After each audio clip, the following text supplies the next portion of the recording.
Bulletin की करते हैं। सबसे पहले बड़ी खबर आपको देंगे। अजमेर दरगाह केस में सुनवाई टली है। 19 अप्रैल को होगी अगली सुनवाई। कोर्ट ने सुनवाई के लिए अगली तारीख भी तय कर दी है। कोर्ट में वर्क सस्पेंड होने के चलते सुनवाई टली है। तो अजमेर दरगाह केस में ये सुनवाई टल गई है। दरअसल आज इस पूरे मामले पर सुनवाई होनी थी। सर्वे की जो याचिका थी उस पर आज सुनवाई होनी थी, जो परिवादी विष्णु गुप्ता की तरफ से लगाई गई थी। और ऐसे में आज क्योंकि कोर्ट में वर्क सस्पेंड है, उसके चलते ही सुनवाई को टाल दिया गया है। अशोक संवाददाता फोन लाइन पे हमारे साथ है। अशोक, खबर आ रही है कि अजमेर दरगाह केस में सुनवाई टल गई है। जी बिल्कुल, आज अजमेर जो है विजयनगर ब्लैकमेल कांड को लेकर आज अजमेर बंद का आह्वान किया गया था। इसी दौरान अजमेर के जो अधिवक्ता हैं उन्होंने भी इस बंद को लेकर अपना समर्थन दिया था। और इसी के चलते चूंकि आज वर्क सस्पेंड जो है अधिवक्ताओं की ओर से होने के कारण आज इस सुनवाई को टाल दिया गया है। एक महत्वपूर्ण सुनवाई थी 7/11 की जो एप्लीकेशन लगाई गई थी, उसको आज जो है सुनवाई उस मामले में की जानी थी। जो परिवादी है विष्णु गुप्ता, उसकी ओर से हिंदू मंदिर होने का दावा जो है दरगाह में किया गया है, उस मामले को लेकर आज सुनवाई होनी थी। लेकिन आज वर्क सस्पेंड होने और अजमेर बंद होने के चलते इस सुनवाई को टाला गया है। अब अगली जो तारीख है वो 19 अप्रैल रखी गई है, जब इस पूरे विषय को लेकर एक बार फिर से सुनवाई की जानी है। तो अब अगले जो तारीख है 19 अप्रैल को देखना होगा कि इस मामले में अगली सुनवाई में क्या होता है। जी ठीक है अशोक, फिलहाल 19 अप्रैल ये तारीख दे दी गई है, लेकिन क्या कोई बयान इसमें सामने आया विष्णु गुप्ता का? क्योंकि आज वो एक महत्वपूर्ण मुद्दे पर सुनवाई की मांग जो थी वो की गई थी। विष्णु गुप्ता आज इस सुनवाई के दौरान मौजूद नहीं रहे थे। उनके जो अधिवक्ता है हाईकोर्ट के जो अधिवक्ता है वो यहाँ पर जो है उनकी जगह आए थे। लेकिन फिलहाल इस मामले में अभी तक किसी तरह की बयान जो है सामने नहीं आया, क्योंकि तमाम जो लोग हैं वो इसमें अधिवक्ता परिषद हो या अधिवक्ता हो, वो भी आज अजमेर बंद के दौरान जो है समर्थन में उतरे थे। और वर्क सस्पेंड होने के चलते इस मामले की सुनवाई फिलहाल जो है वो टाल दी है। 19 अप्रैल जो है सुनवाई की अगली तारीख रखी गई है। अब देखने वाली बात होगी कि विष्णु गुप्ता इस मामले में किस तरह का बयान देते हैं या नहीं देते हैं। धन्यवाद आपका तमाम जानकारी देने के लिए। तो साफ है कि आज जो सुनवाई होनी थी वो टल गई है, क्योंकि आज जो है वर्क सस्पेंड किया गया था। दरअसल आज अजमेर शहर पूरी तरीके से बंद है और इसी बंद का समर्थन जो है वकीलों ने भी किया था।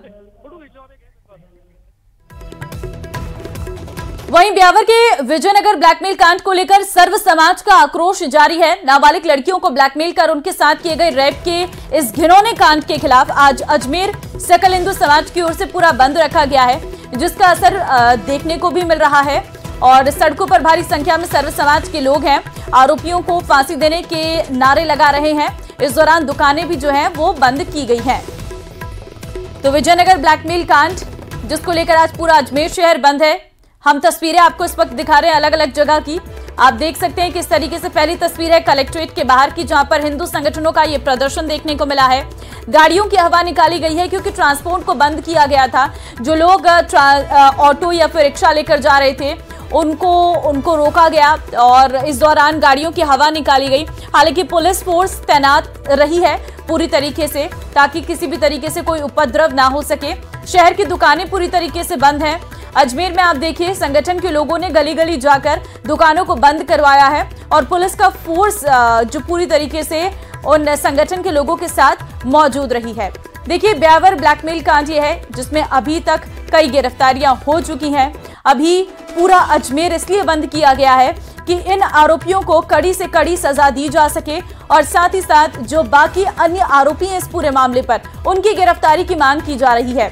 देखिए अभी तक इस पूरे मामले पर कई नाबालिग भी जो हैं वो पकड़े गए हैं, लेकिन साफ तौर पर 4 आरोपी अभी फिर से प्रोटेक्शन वारंट पर गिरफ्तार किए गए हैं।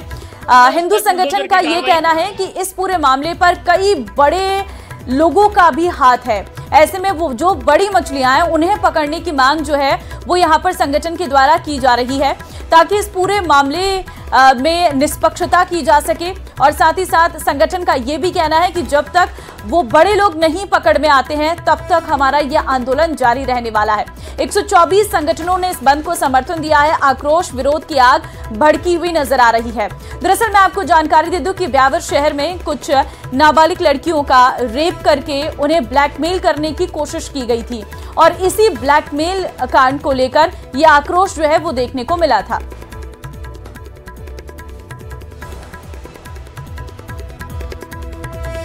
समाज द्वारा संपूर्ण अजमेर बंद रखा गया है विजयनगर के प्रकरण को लेकर। जिस प्रकार से जघन्य अपराध एक धर्म विशेष के लोगों द्वारा किया गया है, उसको लेके आज बड़ा ही आक्रोश है और उस आक्रोश स्वरूप आज विरोध रैली, आक्रोश रैली जो गांधी भवन से हमारी निकली है, वह कलेक्ट्रेट में ज्ञापन देने जा रही है कि इसकी जांच सीबीआई से कराई जाए, जो छिपे हुए लोग हैं वे भी बाहर निकल के आए। ये हमारी नाबालिग बच्चों का देश शोषण, ब्लैकमेलिंग, लव जिहाद के जाल में फंसा करके उनका धर्म परिवर्तन करने की साजिश, और वो षड्यंत्र केवल मात्र धर्म परिवर्तन ही नहीं, उनका बेचने का षड्यंत्र, ये साजिश रची गई विजयनगर में। और मुझे लगता है कि ये आक्रोश जो निकला है वो हिंदू अस्मिता की रक्षा के लिए, सनातन धर्म की रक्षा के लिए है। बालिकाओं को जबरदस्ती धर्म परिवर्तन करने के लिए उनकी कलाइयां काटी गई, उनसे रोजे रखवाए गए, उनको ब्लैकमेल किया गया, उनसे पैसे ऐसे गए।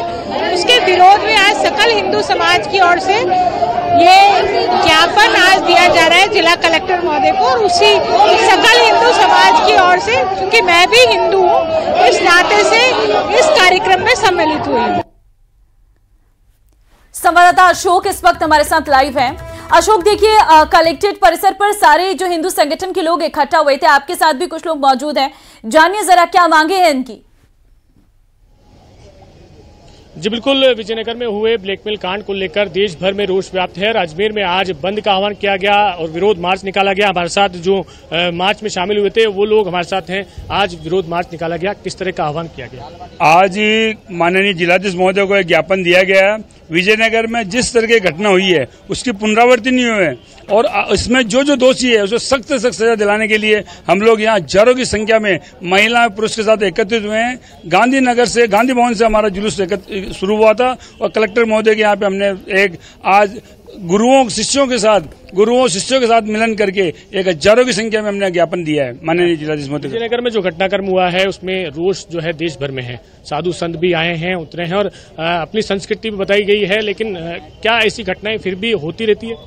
इसका मुख्य कारण क्या है कि हर बार कहीं ना कहीं आप दोषियों को छोड़ देते हो। हमारी इसलिए इस बार मांग है कि जिन बच्चों के भी अत्याचार हुआ है उन बच्चों को एक स्ट्रांग पीपी दिया जाए। दूसरा, इस पूरे केस को फास्ट ट्रैक कोर्ट में डे टू डे हियरिंग पे लिया जाए। तीसरा, सारे साक्ष्य को सब कुछ कोर्ट के सामने रखा जाए और जल्द से जल्द फास्ट ट्रैक कोर्ट में इस केस को चला के दोषियों को फांसी की सजा दी जाए ताकि समाज के अंदर एक दृष्टांत बैठ जाए। दूसरी हमारी मांग है, जितनी अवैध रूप से होटल अथड़ियां यहाँ चल रही है, जिनमें अवैध रूप से कमरे दिए जा रहे हैं, इनकी सदन जांच हो। हर थड़ी पे, हर होटल पे सीसीटीवी कैमरेज हो, इसका सदन चेकिंग पुलिस द्वारा किया जाए और एक एंटी रोमियो स्क्वाड वार्ड यहाँ भी बनाया जाए, एक फ्लाइंग स्क्वाड बने यहाँ पर, जो हर स्कूलों के बाहर इस तरह बच्चों को फंसाने के जो कांड हो रहे हैं बार बार उसको रोका जाए। और हम यही प्रश्न करते, क्यों सिर्फ हिंदुओं की बच्चों को टारगेट किया जाए, क्यों एक विशेष समुदाय की तरफ से ये टारगेट हो रहा है? इसलिए हम सब आक्रोशित है, पूरा हिंदू समाज आक्रोशित है, पूरा संत समाज आक्रोशित है और सनातन धर्म के लिए अब हम रोड पे आए। अब एक बात आज साफ बोल दूं, अब हिंदू को सनातनी को हल्के मत लेना। अब हिंदू जाग चुका है, सनातनी जाग चुका है। हिंदू जाग चुका है। आज व्यापार मंडल ने भी पूरा जो है समर्थन अपना दिया था। तमाम जो बाजार हैं वो बंद रखे गए। क्या अपील करना चाहेंगे? बिल्कुल, आज जो सकल हिंदू समाज के द्वारा अजमेर बंद का आह्वान किया गया उसमें श्री अजमेर व्यापार महासंघ ने अपना पूर्ण समर्थन दिया। श्री अजमेर व्यापार महासंघ के साथ पूरा अजमेर के हर व्यापारी 124 व्यापारी एसोसिएशन हमारे साथ है और आप देख लीजिए हमारे व्यापारियों ने स्वेच्छा से बंद करा है और अजमेर की हर गली मोहल्ले की सारी दुकानें बंद है, क्योंकि ये जो ब्लैकमेल कांड विजयनगर में हुआ उससे जनता आक्रोश है और इस आक्रोश को देखते हुए आज गांधी भवन पे 11 बजे आक्रोश रैली का आयोजन किया गया, जिसका नेतृत्व सुनील दत्त जी जैन ने किया और वहां से जिलाधीश कार्यालय आया। साधु संत और महिलाएं आप देख लीजिए कितनी तादाद में यहाँ पर आई हमारे साथ और जिलाधीश महोदय को ज्ञापन दिया। ज्ञापन में मांग करी गई जो भी अपराधी उनको कठोर सजा दी जाए। एक उनका पॉक्सो एक्ट में जो मुकदमा चल रहा है उसको फास्ट ट्रैक में स्थानांतरित किया जाए और जो 16 से 18 साल बाल अपचारी नाम से बच जाते हैं उनकी भी एक मांग की गई है। अपराधी वो भी है, अपराधी जैसे उन बड़े अपराधियों को सजा दी जाए वो सजा उनको दी जाए। तमाम जो अपराधी हैं उनको बिल्कुल साफ तौर पर अपराधियों को कड़ी से कड़ी सजा दी जाए, यही अशोक इन लोगों की मांग है। फिलहाल बहुत धन्यवाद आपका तमाम जानकारी देने के लिए। देखिए, विजयनगर ब्लैकमेल कांड मामले में पुलिस ने 4 आरोपियों को फिर प्रोटेक्शन वारंट पर गिरफ्तार किया है, जिनसे अब पुलिस आरोपी कट्टरपंथी नेटवर्क से जुड़े हैं या नहीं इसको लेकर पूछताछ करेगी। आरोपी लुकमान है, सोहेल है, करीम है और आशिक से पूछताछ होगी। जबकि पूर्व पार्षद हकीम कुरैशी से फंडिंग को लेकर भी जो पूछताछ है वो की जा रही है। आपको बता दें कि अब तक इस मामले में 13 आरोपी गिरफ्तार किए गए हैं, जिनमें 3 नाबालिग भी शामिल हैं।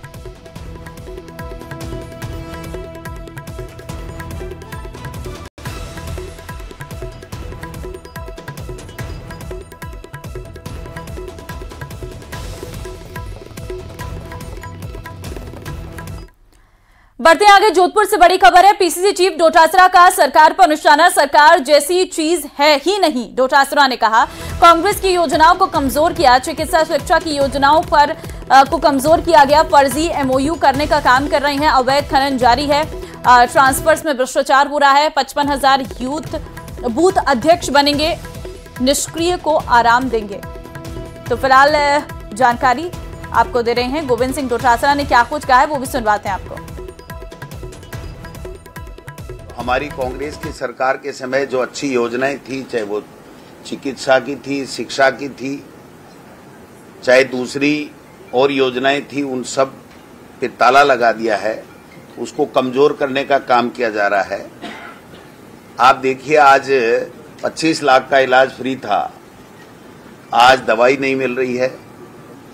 सरकारी कर्मचारी जो आरजीएचएस स्कीम है, उसमें जो मेडिकल स्टोरों से दवाई ला रहे हैं उनको पैसे नहीं मिल रहे हैं। इलाज के लिए लोग तड़प रहे हैं, लेकिन इस सरकार के कान पे जू भी नहीं रह रही है। जो इंग्लिश मीडियम स्कूल हैं, जिसमें 7 लाख से ज्यादा गरीब का बच्चा पढ़ रहा है, फ्री में पढ़ रहा है, उस इंग्लिश मीडियम स्कूलों को समीक्षा के नाम से बंद करने की तैयारी की जा रही है। उनमें 17,000 पोस्टें खाली हैं। आज 14 महीने बाद में भी एक भी टीचर नहीं दिया।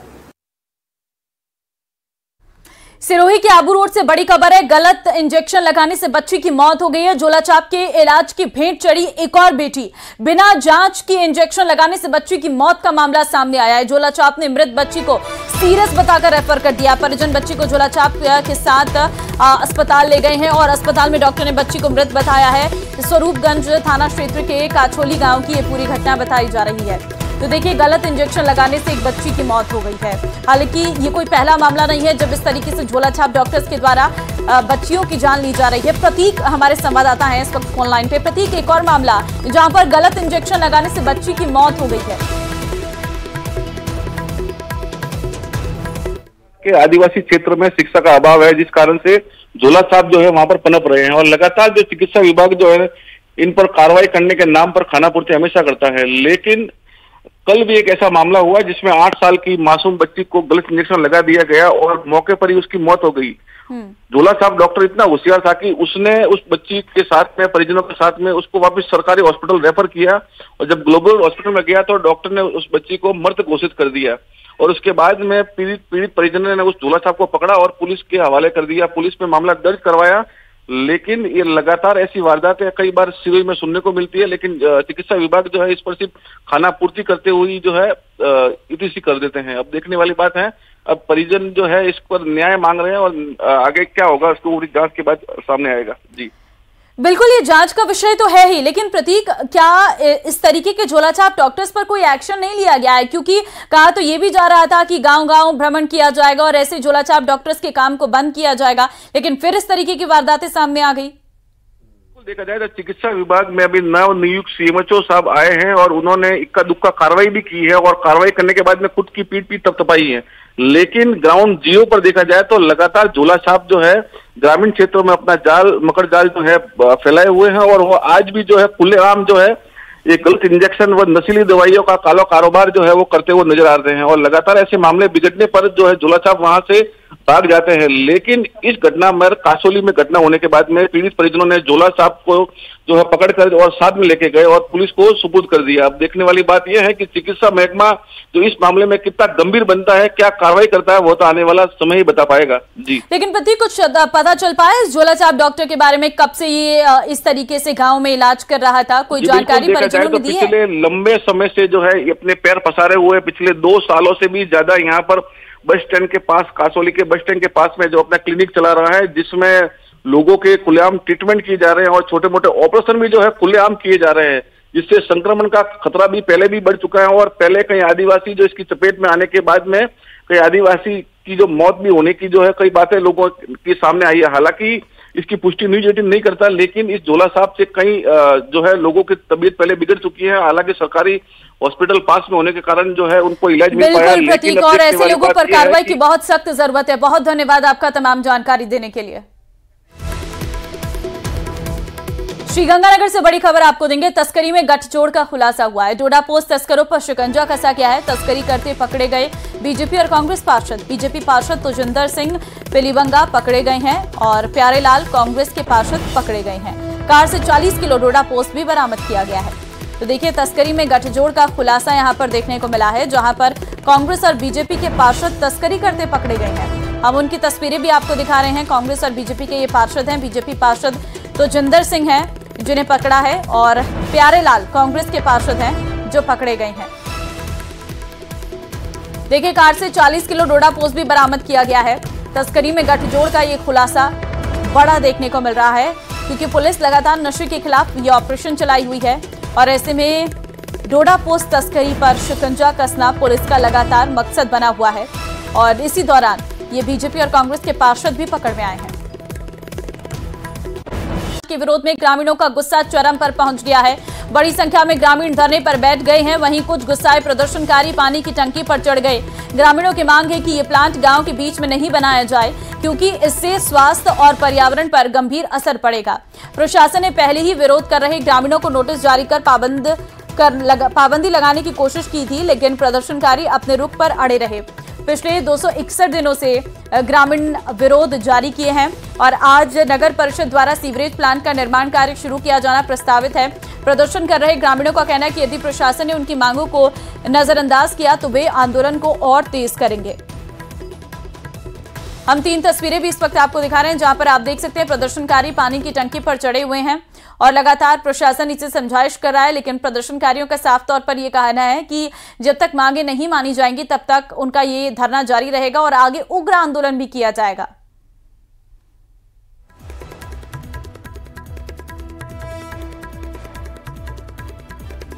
और अब धौलपुर से बड़ी खबर है। बस का टायर फटने से हड़कंप मचा है। चालक की सूझबूझ से हादसा टल गया है। अनियंत्रित होकर सड़क से नीचे आई बस। धमाके की आवाज सुनते ही सवारियों में अफरा तफरी मच गई। करीब 25 से 30 यात्री बस में मौजूद थे। तस्वीरें इस वक्त हम आपको दिखा रहे हैं, जहां पर आप देख सकते हैं बस का टायर फटने से हड़कंप मच गया। अनियंत्रित होकर सड़क से नीचे जो है बस आ गई है और जिसके चलते सवारियों में अफरा तफरी का माहौल देखने को मिला है। सवारियों में अफरा तफरी मच गई है। करीब 25 से 30 यात्री बस में मौजूद थे।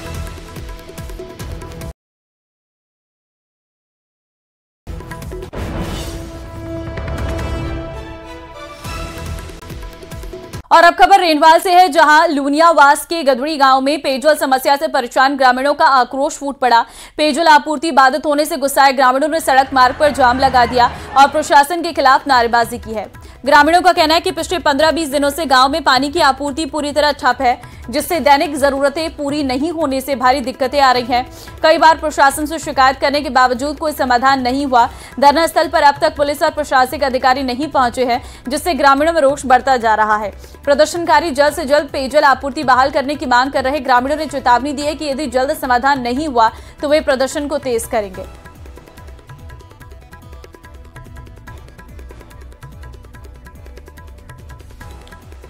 कोटा ग्रामीण के चेचट इलाके में सरपंच के घर पर हथियारबंद बदमाशों द्वारा हंगामा कर उत्पात मचाने के मामले में लाइव तस्वीरें आई हैं सामने। बदमाशों ने सरपंच के घर के बाहर हमला कर गाली गलौज की धमकी भी दी थी। इधर उधर भागते हुए बदमाश सीसीटीवी में कैद हो गए हैं।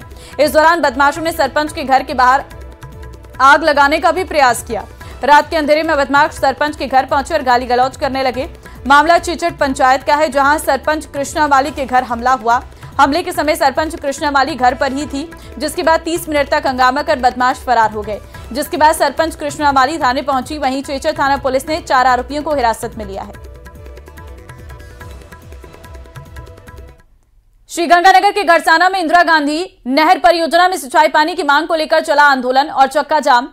प्रशासन के बीबीएमबी की बैठक में किसानों का पक्ष मजबूती से रखने के आश्वासन पर समाप्त किया गया, जिसके बाद शुक्रवार 28 फरवरी को पंजाब के चंडीगढ़ में भाखड़ा व्यास मैनेजमेंट बोर्ड की तकनीकी समिति ने बैठक में इंदिरा गांधी नहर परियोजना में सिंचाई पानी उपलब्ध कराने से इनकार कर दिया। श्रीगंगानगर जिले के किसानों ने इसे निराशाजनक फैसला बताते हुए कहा कि यदि इंदिरा गांधी नहर परियोजना में सिंचाई पानी उपलब्ध नहीं हुआ तो श्रीगंगानगर, हनुमानगढ़ और बीकानेर जिले की लाखों हेक्टेयर में खड़ी फसल चौपट हो जाएगी। किसानों ने मामले में राजस्थान सरकार से मजबूती से पक्ष रखने की बात कही है। नहर के अंदर जो वर्तमान में चंडीगढ़ के अंदर बीबीएम की जो बैठक हुई है, उसके अंदर बैठक के अंदर सिंचाई पानी न देके मात्र पेयजल की जो घोषणा की गई है, इससे किसानों की गेहूं और जौ की जो फसल है वो तबाह हो जाएगी।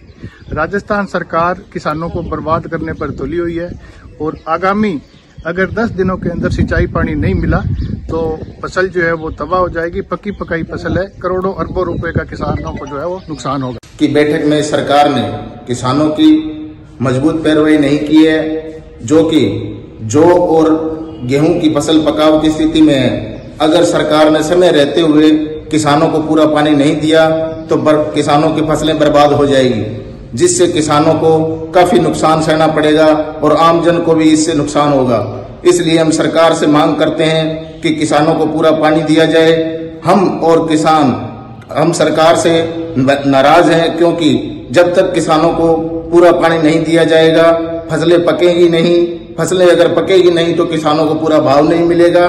इसलिए सरकार से पुनः मांग करते हैं कि सरकार किसानों को समय रहते हुए पूरा पानी दे ताकि फसलों का पकाव हो सके।